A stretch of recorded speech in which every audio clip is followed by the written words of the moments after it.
Pemirsa, terima kasih Anda masih menyaksikan Berita Papua hari ini. Dan bagi Anda yang baru saja bergabung bersama kami, akan kami hadirkan kembali untuk Anda 3 berita utama kami hari ini.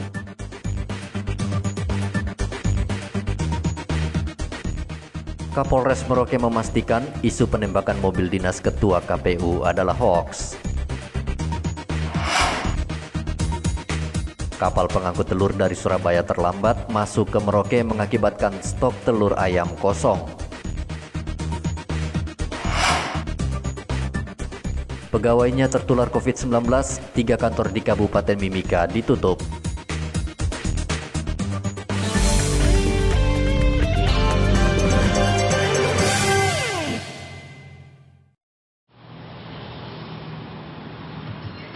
Tiga kantor di Kabupaten Mimika ditutup karena pegawainya tertular COVID-19. 4 pegawainya positif COVID-19, Badan Pertanahan Wilayah Mimika ditutup hingga 27 Oktober. Selain kantor BPN, kantor Pengadilan Negeri Mimika juga ditutup hingga 21 Oktober karena 1 pegawainya positif COVID-19. Sementara itu, pegawai di kantor pajak wilayah Mimika terpaksa bekerja dari rumah karena kantornya ditutup selama 14 hari. Penutupan kantor pajak karena seorang pegawainya positif COVID-19. Wakil Bupati Mimika Johannes Retop mengatakan untuk mencegah klaster perkantoran, pihaknya hanya mengizinkan 25% pegawainya yang boleh masuk kantor, sementara sisanya wajib bekerja dari rumah. Untuk kantor-kantor pemerintahan saat ini kita berlakukan 25%. 25% masuk kantor dan yang lain bekerja dari rumah. Ini yang kita lakukan dan semua kita sudah atur secara bergiliran agar diatur oleh masing-masing, bukan saja kantor-kantor pemerintah, tetapi juga kantor-kantor swasta ataupun BUMN dan lain-lain. Ini kurang lebih. Untuk keterbatasan ini semua akan tergantung daripada tingkat penularan kita. Jadi angka reproduksi kita apabila dia di bawah 1, maka semua aktivitas kembali akan berjalan. Kita akan tingkatkan secara bertahap. Misalnya dari perkantoran tadi kita 50%, sekarang kita turun 25%. Mungkin nanti kalau dia sudah turun menjadi di bawah 1, maka kita naikin lagi menjadi 50% atau bisa saja 70% dan selanjutnya. Kita sangat berharap biar COVID ini segera berakhir dan COVID ini tidak bisa hilang secara total dari kehidupan masyarakat, tetapi kita berharap masyarakat harap menjaga dirinya sendiri. Masyarakat harus bisa menjaga kesehatannya sendiri, memperhatikan dan bukan saja untuk dirinya sendiri, tapi dia bisa menjadi media untuk orang. Warga juga diminta terus menerapkan protokol kesehatan yang ketat dan disiplin karena jumlah kasus COVID-19 terus meningkat. Igobat Momolin melaporkan dari Mimika, Papua.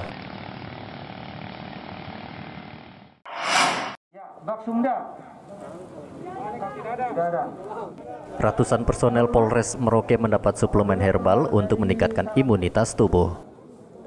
Pembagian suplemen itu setelah seorang polisi dinyatakan positif COVID-19 Senin lalu. Kapolres Merauke AKBP Ari Purwanto mengatakan, suplemen herbal yang dibagikan pada anak buahnya telah mendapat persetujuan dari Dinas Kesehatan sehingga aman untuk dikonsumsi. Berdasarkan beberapa informasi yang kita terima dan konfirmasi saya dengan dokter, baik dokter rumah sakit maupun dokter dari RSUD, memang obat ini obat herbal yang bisa digunakan untuk mengobati batuk atau flu, namun juga berdasarkan beberapa pengalaman bisa mengobati ataupun bisa sebagai salah satu alternatif untuk pengobatan pasien yang terkonfirmasi COVID-19 dengan gejala ringan. Tentunya atas beberapa masukan ini dan kami sudah konsultasi dengan dokter, obat ini aman karena obat herbal, sehingga tidak ada salahnya kita coba untuk pegangan anggota apabila anggota memiliki gejala-gejala seperti batuk, flu ataupun pilek. juga mengakui seluruh personelnya telah dites cepat COVID-19 dan hasilnya non-reaktif. Mencegah penyebaran COVID-19, Kapolres menginstruksikan protokol kesehatan di markas Polres diperketat. Setiap warga yang datang wajib menerapkan 3M, yaitu mencuci tangan, memakai masker, dan menjaga jarak. Muhammad Ridwan melaporkan dari Merauke, Papua. Lokasi binaan dan lokasi sementara wajib melaksanakan tersebut di atas paling lama. Menggunakan mobil pengeras suara, petugas Satpol PP terus menghimbau warga agar mematuhi instruksi Bupati Mimika. Bagaimana dimaksud akan dikenakan sanksi administrasi. Warga dan pengendara yang melanggar jam pembatasan aktivitas langsung dihukum push up oleh polisi.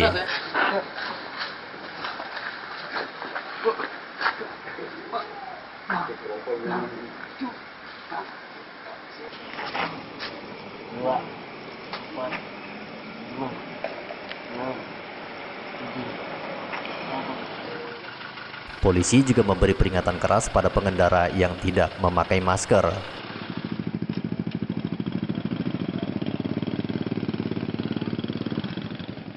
Sejak 7 Oktober lalu, Satgas COVID-19 mengizinkan warga beraktivitas sejak pukul 6 pagi hingga pukul 9 malam. Igobat Momolin melaporkan dari Mimika, Papua.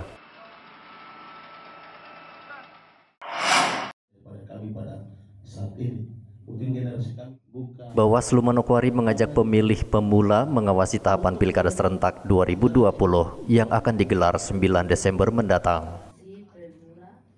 Dalam sosialisasi pemilih pemula yang digelar di salah satu hotel di Manokwari Selasa lalu, siswa diminta aktif melaporkan setiap pelanggaran yang terjadi dalam proses Pilkada Serentak tahun 2020. Siswa senang mendapat kesempatan menjadi pengawas Pilkada Serentak.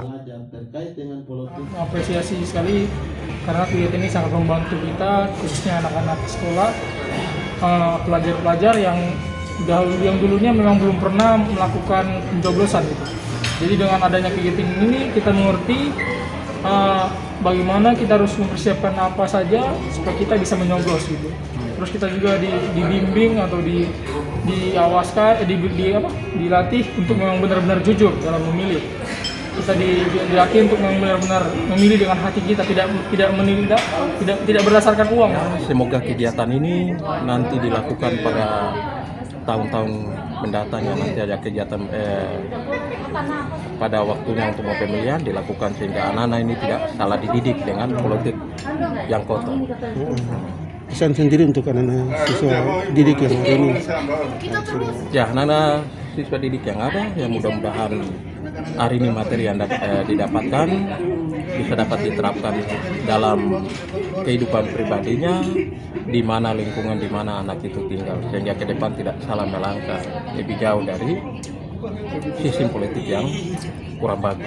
Pendidikan politik ini dalam pendidikan politik dalam khususnya pemula, kita coba mulai daripada pihak sekolah ya, atau dari sekolah untuk ada satu bentuk kepedulian dengan anak-anak sekolah ini.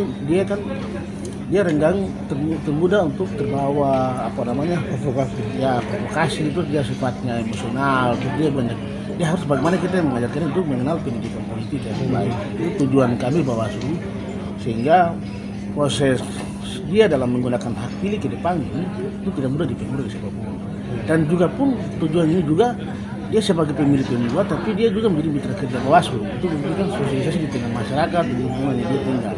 Ketika ada pelanggaran, dia juga bisa sampaikan kepada masyarakat ataupun kepada setiap orang bahwa ini yang ini tidak boleh. 9 kabupaten di Provinsi Papua Barat ikut dalam Pesta Demokrasi Serentak tahun 2020. Edi Musahidin melaporkan dari Manokwari, Papua Barat. Pemirsa, usai sudah perjumpaan kita dalam Berita Papua hari ini. Bersama kru yang bertugas, saya Cynthia Deli mengucapkan terima kasih atas perhatian Anda. Selamat pagi, semangat pagi, Wanyambe.